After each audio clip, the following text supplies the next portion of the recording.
이 10장 말씀은 참 어려운 말씀입니다. 모든 책마다, 신학자마다 이 말씀을 다르게 해석합니다. 그리고 그 입장을 다르게 말합니다. 물론 저는 제가 맞게 보고 있다라고 생각하고 또 그러한 입장에서 성경을 봅니다. 이 말씀을 보면 신앙이 무엇인지 또 우리가 어떻게 믿어야 하는지를 말해주는 것 같습니다. 지난 앞장에 있는 말씀을 기억하시지요?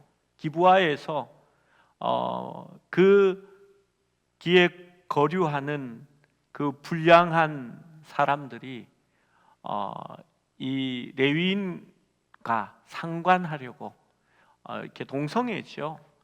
상관하려고 요구하다가 결국 이 레위인이 자기의 첩을 등더미로 내밀어 버립니다. 자기만 살려고 한 짓입니다. 그리고 새벽에 이 여인이 돌아왔는데 이 레위인은 문 밖을 주의하지 않습니다. 잠을 잤는지 신경 쓰지 않았습니다. 그리고 동이 트고 나서 문을 여니까 이 여인이 문지방에 손을 얹고 얼마나 들어가고 싶었으면 그렇게 했겠습니까? 성경을 보면 아직 숨이 붙어 있는지 죽었는지 명확하지 않습니다. 그런데 레위인은 이 여인을 간호하기는커녕 빨리 그곳을 떠나고자 그 여인의 몸을 나귀에 싣고 거기에 떠나버립니다. 그리고 이 여인이 죽자 그 여인의 시체를 마디마디 다 끊어서 12조각으로 나누고 이스라엘의 온 지경으로 보내버립니다. 여러분, 얼마나 무시무시한 행동입니까? 요즘 같은 때에도 만약에 토막난 시체가 12조각으로 흩어져서 각 지방에 배달되었다고 하면 얼마나 놀라겠습니까? 출애굽한 지 얼마 되지 않았기 때문에 이스라엘은 아직까지 연합이 되고 있었습니다. 그래서 연합 모임이 미스바에서 일어났습니다. 미스바는 베냐민과 유대 영토의 경계상에 위치하고 있습니다. 그러니까 이 잔인한 사건이 일어난 기브아와는 매우 가까운 곳입니다. 이 모임이 모이면 중앙 위치에 지파들의 리더들이 모여서 의논을 하고 이를 둘러싼 지역에는 지파별로 모여서 야영을 합니다. 거대한 모습입니다. 그들의 모임은 영적인 분위기인 듯하고 하나님의 이름으로 여호와 앞에 모였다라고 하지만 우리가 사실 이 말씀을 통하여 발견할 수 있는 것은 또 다른 어두운 측면들이 있다는 것입니다. 먼저 레위인이 어떠한 일이 있었는지 초대되어서 그에게 사실을 이야기하라고 얘기합니다. 레위인은 매우 극적이며 감정에 호소하여 그의 무시무시한 판단을 미리 내어버립니다. 그들이 기브아 족속이 이스라엘 중에서 음행과 망령된 일을 행하였다라고 말합니다. 그리고 그들에게 율법의 판단을 묻지 않고 이렇게 결론을 내어 요구합니다. 7절의 말씀입니다. 이스라엘 자손들아, 너희가 다 여기 있은즉 너희의 의견과 방책을 낼지니라 하니라. 여러분, 이 말은 이상한 말입니다. 아무도 스스로의 의견과 방책을 내어 그것을 판단할 기준은 없습니다.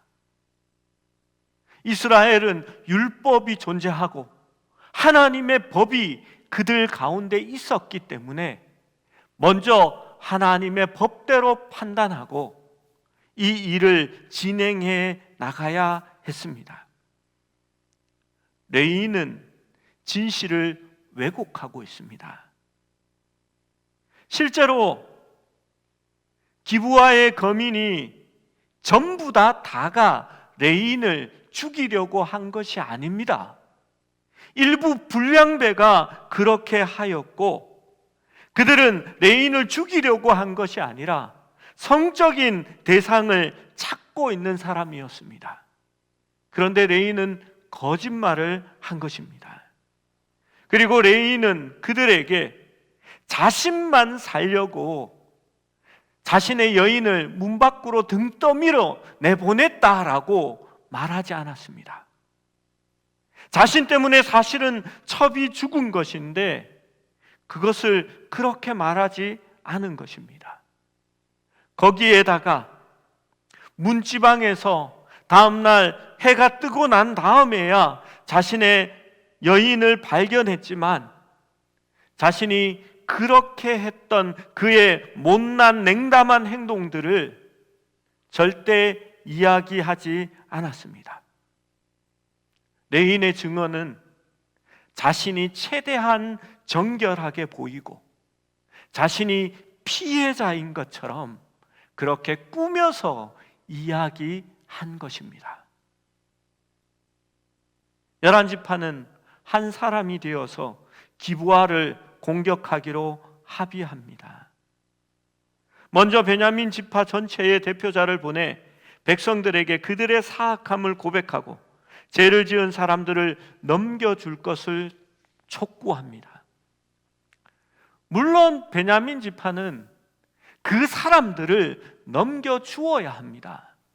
그런데 이들도 넘겨주지 않고 그들을 오히려 숨깁니다. 여기에서 문제가 있습니다. 율법에는 분명히 동성애자는 사형에 처하여야 합니다. 그러나 이 범죄에 관해서는 부족들이 판단할 문제가 아닙니다. 이스라엘이 모여서 연합으로 그렇게 섣불리 판단할 문제도 아니고, 베냐민 지파가 그 기브아 족속을 판단할 문제도 아니라는 것입니다. 사실 레인이 자기의 첩을 기브아 사람에게 내어 주었기 때문에 그 죄를 간음이라고 하기도 힘들고 또 강간이라고 말하기도 어렵습니다. 아마도 지파들은 한 도시의 악인에 관한 율법을 인용하고 그것을 행동의 근거로 삼았을지도 모릅니다. 그런데 여기에는 분명히 잘못된 점이 있습니다. 이스라엘 백성들은 레인의 선동에 넘어간 것입니다. 율법은 철저하게 죄형 법정주의와 증거주의 재판을 말하고 있습니다. 사람들은 율법이 무자비하고 보복적이다라고 말합니다. 그래서 늘 눈에는 눈, 이에는 이라는 형식을 가진 법이 율법이다라고 말합니다. 그러나 율법을 잘 읽어보면 이것은 보복을 말하는 구절이 아닙니다. 율법은 용서를 말하고 은혜를 말합니다. 그리고 그러한 범위 안에서 죄형 법정주의를 추구하는 겁니다. 여러분, 오늘날 절도죄를 범하면 절도로 인하여 사형을 시킬 수 없습니다. 왜냐하면 법에는 절도 같은 경우에는 최대 10년 이하의 징역에 처한다라고 해서 최고 높은 수준의 형벌을 제한하고 있기 때문입니다. 눈에는 눈, 이에는 이라는 말이 무슨 말이냐 하면요, 이빨을 다치게 했으면 이빨을 이렇게 뽑는 정도의 형벌만 최대형으로 가능하다라는 겁니다. 눈을 다치게 했으면 눈을 다치는 정도의 형벌만 내릴 수 있다라는 한계를 말하는 것이지 보복을 반드시 해야 된다라는 그런 말은 아닙니다. 또한 율법은 증거주의를 삼고 있습니다. 이 말이 무슨 말이냐 하면요, 이 율법에 그냥 나았다라고 하면 나았다고 했으니까 나았구나, 이제 들어와서 살아라, 이렇게 말하는 게 아닙니다. 나왔다라고 하면요, 먼저 목욕을 하고 씻고 제사장한테 와야 됩니다. 제사장이 확인하고 또 돌려보냅니다. 일주일 후에 보자. 그리고 또 오면 제사장이 다시 확인합니다. 그리고 나아지는 징조가 있으면 제사장이 또 확인합니다. 그래서 확실하면 정결제를 드리고 다시 진 안으로 들어올 수 있도록 하는 겁니다. 여러분, 가장 판단하기 어려운 것이, 증거를 찾기 어려운 것이 성적인 범죄입니다. 여러분, 사실 이 레위인은 범죄의 현장에 있지 않았습니다. 추정입니다. 분명히 일은 있었지만 누가 그랬는지, 몇 명이 그랬는지 이러한 사실을 알지 못합니다. 그리고 이 레위인은 자신의 여인을 보호하지도 않았고 오히려 등을 떠밀어 그 범죄의 현장으로 내보낸 겁니다. 잠언 30장 18절에서 20절은 이러한 말씀이 있습니다. 내가 심히 기히 여기고도 깨닫지 못하는 것 서너시 있으니, 곧 공중에 날아다니는 독수리의 자치와 반석 위로 기어다니는 뱀의 자치와 바다로 지나다니는 배의 자치와 남자와 여자가 함께한 자치며 음녀의 자치도 그러하니라. 여러분, 이게 무슨 말입니까? 뱀이 바위로 지나가면요, 지나간 흔적을 알기 힘듭니다. 독수리가 하늘 위로 날아가면 독수리가 지나간 자리를 나중에 어떻게 알겠습니까? 지나갈 때만 알 수 있는 거지요. 배가 바다 위를 지나갑니다. 지나가는 것이 보이고 물결이 일 때는 배가 지나가는구나 하지만 지나가고 나면 어디로 갔는지 나중에 절대 알 수가 없습니다. 그런데 그와 비슷한 것이 있는데, 남자가 여자와 함께한 자치라고 말합니다. 여러분, 어떻게 알겠습니까? 대놓고 하지 않습니다. 그래서 잠언 30장 20절 말씀에 그가 먹고 그의 입을 씻음같이 내가 악을 행하지 아니하였다 하느니라 라고 기록합니다. 그래서 간음에 대한 죄는 현장에서 잡힌 경우에만 돌로 쳐서 죽일 수 있었습니다. 그리고 간음은 혼자 하는 것이 아니기 때문에 남자와 여자가 같이 죽게 되는 것입니다. 예수님 앞에 간음하다가 끌려온 여인의 경우도 바로 현행범으로 잡혔기 때문에 돌로 치자라고 말할 수 있는 것입니다. 그런데 예수님은 그렇게 하지 않으셨습니다. 율법은 보복을 말하는 것도 아니고 분명히 그것은 함정이었기 때문입니다. 여인만 끌려왔기 때문입니다. 여러분, 현행범이라고 하면 남녀가 같이 와야 되기 때문입니다. 그런데 이 경우에 보면 분명히 율법의 증거와 관계되지 않은 법정이 선 것입니다. 레인의 과장되고 편파적인 증언은 다른 지파들의 감정적인 반응을 일으키게 됩니다. 그들은 이러한 끔찍한 사건에 대해서 슬픔으로 하나가 되고 날이 저물도록 여호와 앞에서 울었다라고 말합니다. 이스라엘 백성들이 참 착해 보이고 슬픔으로 하나가 되어서 참 대단한 것처럼 보이지만 그렇지 않습니다. 사실은 뱀같이 지혜롭고 비둘기같이 순결할 필요가 있는 것입니다. 그것이 그리스도인이 되어야 하는 것입니다. 여러분, 사실 오늘날 교회들을 바라보고 있자면 양같이 어리석고 돼지같이 불결하게 느껴질 때가 있습니다. 왜 저런 어리석은 말을 따라가는지, 왜 저러한 일을 창피한지 모르고 하고 있는지 참 아쉬울 때가 많이 있습니다. 레위 사람이 기브아 사람들을 고발하는 것을 듣고 이스라엘 자손이 판결을 내리고 서원합니다. 판결은 기브아 사람들이 죄를 지었기 때문에 이들은 죽임을 당하는 것이 옳다는 것이고, 서원은 대표되는 지파들 중에서 어느 누구도 베냐민 사람들에게 그들의 딸을 시집 보내지 않겠다는 것입니다. 그것이 21장의 첫 부분에 나와 있습니다. 어쨌든 잘못된 재판이었지만 판결은 기브아 사람들을 심판하는 것과 또 자기들의 딸을 베냐민 사람들에게 주지 않겠다라는 결정이 내려집니다.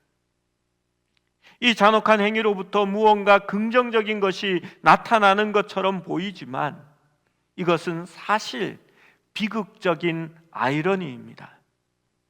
비록 그들이 하나님께 초점을 맞추고 종교적인 형식의 재판을 추구하고 있는 것처럼 보이지만 그들은 아모리 족속이나 가나안에 대항할 때도 하지 않았던 그러한 일을 자기의 동족 형제인 베냐민 지파에게 그렇게 하고 있는 것입니다.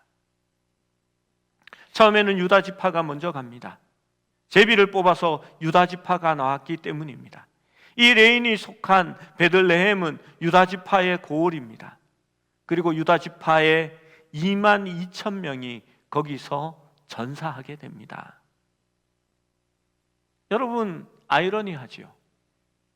하나님의 이름을 빙자해서 하나님의 재판을 하는 것처럼 출전했는데, 그리고 제비를 뽑아 유다 지파가 걸렸는데 그들이 나가서 22,000명이라는 사람이 죽게 되는 겁니다. 거기에는 참 세부적인 묘사가 있습니다.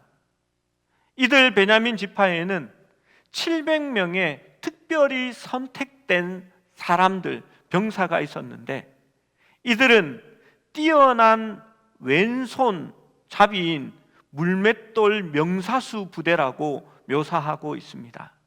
이것이 매우 강력한 것입니다. 왜냐하면 이스라엘의 보통 군대들은요, 왼손에 방패를 들고 오른손에 칼을 듭니다. 그러면 반대로 왼손잡이와 싸우게 되면요, 이것이 어떻게 되냐 하면 왼손에 물맷돌을 드는 거지요. 물매는 이렇게 제가 왼손이 서툴러서 바깥에서 안으로 돌립니다. 안에서 바깥으로 돌리기가 참 사람이 힘들거든요. 그러면서 어디로 도냐 하면은 왼쪽으로 돌아가면서 상대를 보면서 왼쪽으로 돌면 방패가 없는 쪽으로 돌게 됩니다. 그리고 물매를 휘둘러서 뒤로 때리면 칼을 든 방향의 뒤통수나 옆면을 때리게 되는 겁니다. 그러면 상대가 되지 않게 되어 있습니다. 그래서 왼손잡이와 싸울 때는 조심해야 됩니다. 요즘은 학교에서 싸울 일이 없잖아요. 저희 때는 이렇게 신학기가 되면 이렇게 서열을 한번 가립니다. 큰 아이가 이렇게 괴롭히면 그때 기가 죽으면 1년 내내 괴롭힘을 당하는 겁니다. 그러면 나와! 해서 한번 맞더라도 끝까지 해야 되는 그런 일들이 있었는데 우리 김인숙 집사님 고개를 슬슬 흔듭니다. 요즘은 큰일 나지요. 절대 그러면 안 됩니다. 이렇게 해서 유다 지파가 그렇게 많은 사상자를 내게 됩니다. 11지파는 주님 앞에서 여호와 앞에서 다시 울며 하나님의 뜻을 구합니다. 사사기 20장 18절 말씀을 먼저 읽어봅니다. 18절 말씀 함께 읽습니다. 시작. 이스라엘 자손이 일어나 베델로 올라가서 여호와께 여쭈어 이르되 우리 중에 누가 먼저 올라가서 베냐민 자손과 싸우리까 하니 여호와께서 말씀하시되 유다가 먼저 갈지니라 하시니라. 처음에 이들이 말할 때에 베냐민 자손이라고 이야기합니다. 그런데 이제 패하고 나자 23절에 뭐라고 말하는지 한번 보겠습니다. 23절 말씀 읽어봅니다. 시작. 이스라엘 자손이 올라가 여호와 앞에 저물도록 울며 여호와께 여쭈어 이르되 내가 다시 나아가서 내 형제 베냐민 자손과 싸우리까. 이제는 내 형제라는 말이 추가됩니다. 이것이 아마도 하나님께서 이스라엘 백성이 첫 번째 전투에서 패하도록 하신 이유 중에 하나다라고 저는 생각합니다. 자신의 살과 피와 더불어 싸우고 있다라는 사실을 그들은 잊어버린 것입니다. 그리고 전쟁 이틀째에 22절에 보면 이스라엘 사람들이 스스로 용기를 내어 전열을 갖추었다라고 말합니다. 그리고 패했습니다. 그래서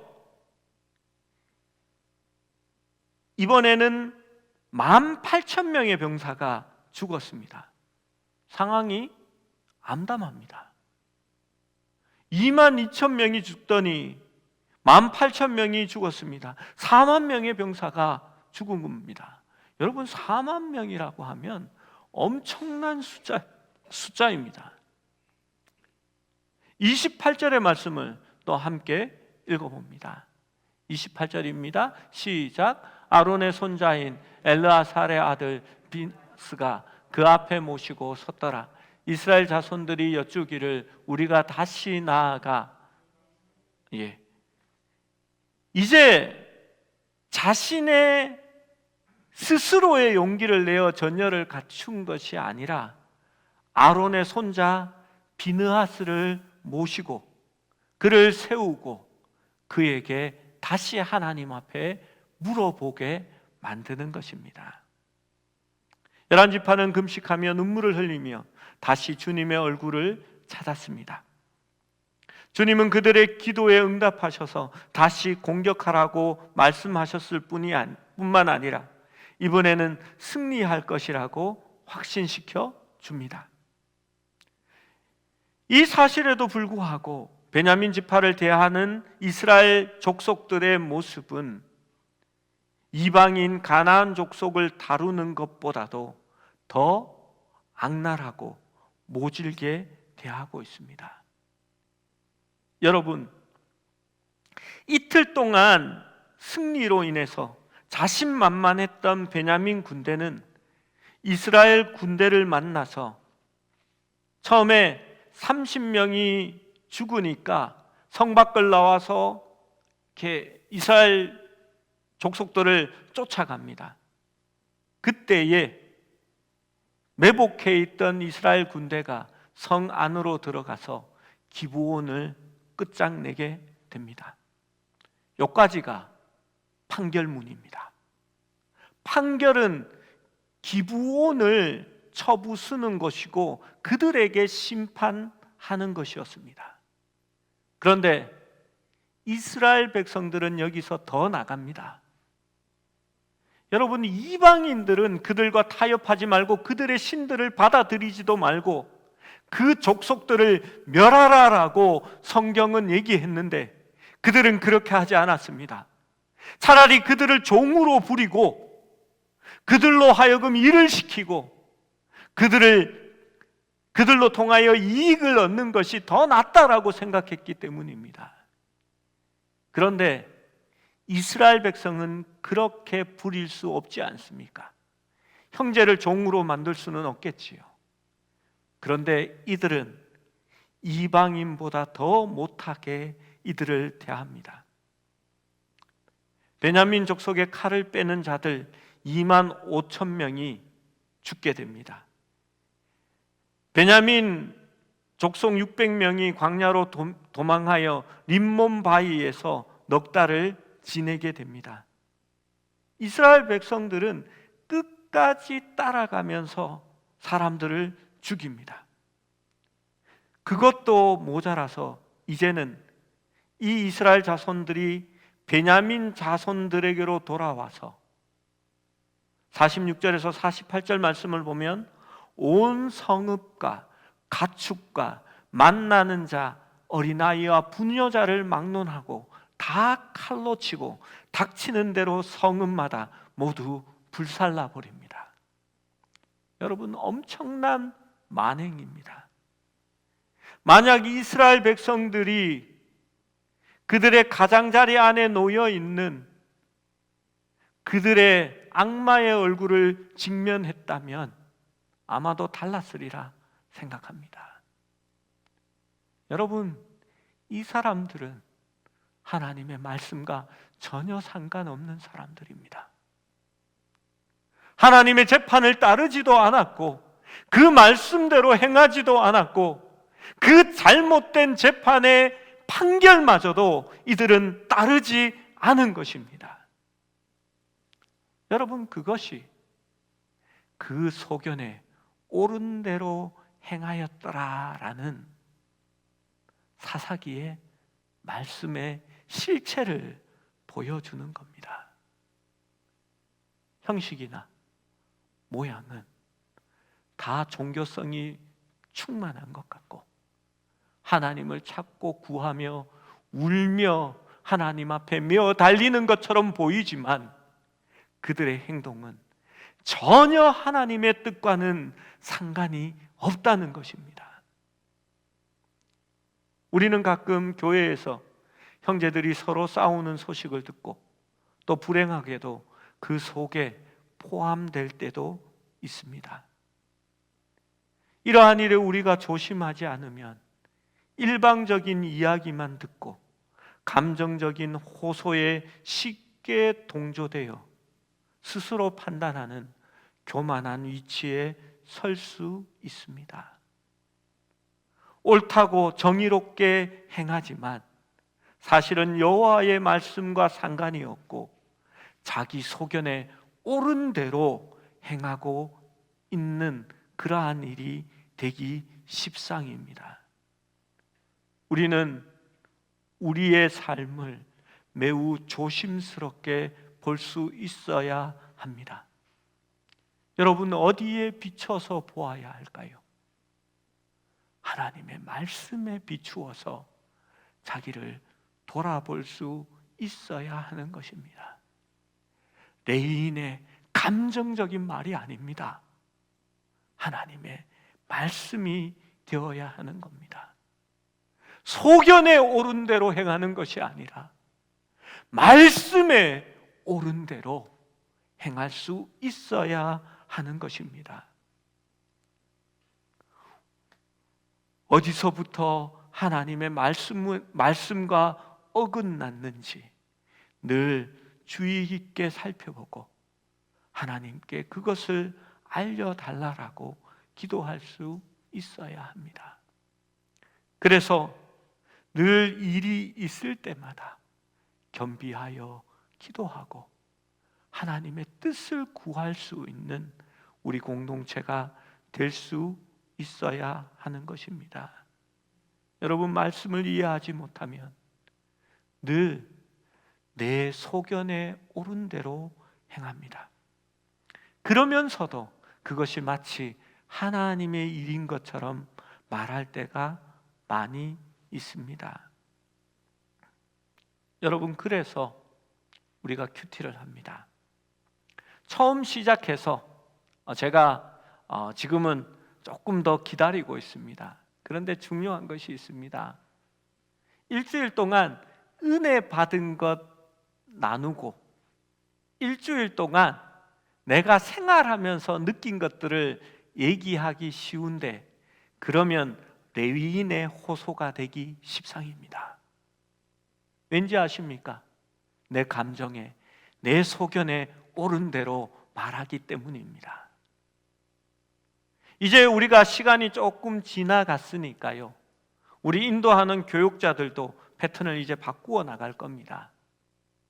일주일 동안 생활하면서 내가 은혜 받은 것, 내 생각을 얘기하는 게 아니라 반드시 말씀에 근거하여 말씀의 은혜 받고 그 말씀을 어떻게 지키려고 하면서 느낀 것들을 나눌 수 있어야 하는 겁니다. 여러분, 그냥 들은 것으로 은혜 받은 것을 나누는 게 아닙니다. 내가 실천하면서 그 실천을 통해서 은혜 받은 것들을 나누는 겁니다. 실천하려고 노력했지만 안 되는 것도 있고 실패한 것도 있습니다. 그러나 그것을 통해서 받았던 은혜도 나눌 수 있어야 합니다. 여러분, 반드시 이루어지고 내 뜻대로 잘 되어야만 은혜가 되는 게 아닙니다. 잘 안 될 때도 있습니다. 실패할 때도 있습니다. 오해받을 때도 있습니다. 그러나 그것을 함께 나누고 또 그것을 위해서 함께 기도할 때에 그것이 참된 은혜가 되는 것입니다. 그래서 다음 달부터는 아이스 브레이크를 줄이고 그 분위기를 만들어 가기 위해서 어떻게 지내셨어요? 지난주에 좋은 일 있으셨어요? 맛있는 음식 뭐가 있으세요? 이런 거 나누는 거 말고 이제 말씀 속으로 점점 더 가까이 가야 할 줄로 믿습니다. 여호수아 1장 6절에 이 말씀이 있습니다. 이 율법책을 내 입에서 떠나지 말게 하며 주야로 그것을 묵상하며 그 안에 기록된 대로 다 지켜 행하라. 여러분, 그것이 우리가 하나님의 뜻 안에 바로 서 있는 방법입니다. 그리하면 내 길이 평탄하게 될 것이요 내가 형통하리라. 여러분, 말씀을 보고 그 안에 기록된 대로 지켜 행하는 것이 쉽지 않습니다. 그 지켜 행하는 것, 그것이 적용이지요. 그 기록된 대로 지켜 행하기 위해서는 하루 종일 그 말씀을 입에 머금고 묵상하고 있어야 한다는 겁니다. 소가 풀을 뜯어 먹습니다. 그러면 이 소의 위장은 4개라고 하더라고요. 반이동물이다라고 얘기합니다. 이게 풀은 아침에 뜯었는데 몇 시간 뒤에 이렇게 풀밭에 웅크리고 앉아서 또 우물우물 하고 있습니다. 먹은 것들을 다시 끄집어내서 되새김질하는 겁니다. 저는 그것이 묵상이라고 생각합니다. 오늘 아침에 보았던 말씀, 그 큐티 말씀을 머릿속에 넣어두는 겁니다. 그리고 이 말씀을 기록된 대로 어떻게 지켜 행할까 적용하기 위해서 다시 되새김질하는 겁니다. 묵상하는 겁니다. 그래야 기록된 대로 지켜 행할 수 있습니다. 그러면 오늘 이스라엘 백성들과 같이 이렇게 실수하지 않으리라 생각합니다. 하나님의 말씀이 아닌 것을 하나님의 뜻이라 착각하면서 그들의 감정대로 그들이 원하는 대로 행하는 어리석은 소견대로 살지 아니하고 말씀에 기록된 대로 살 수 있는 평탄한 삶, 형통한 삶을 살아갈 수 있다고 저는 믿습니다. 사랑하는 여러분, 주님 앞에서 늘 말씀으로 하나님의 뜻 가운데 살아갈 수 있는 우리 모두가 될 수 있기를 축원합니다.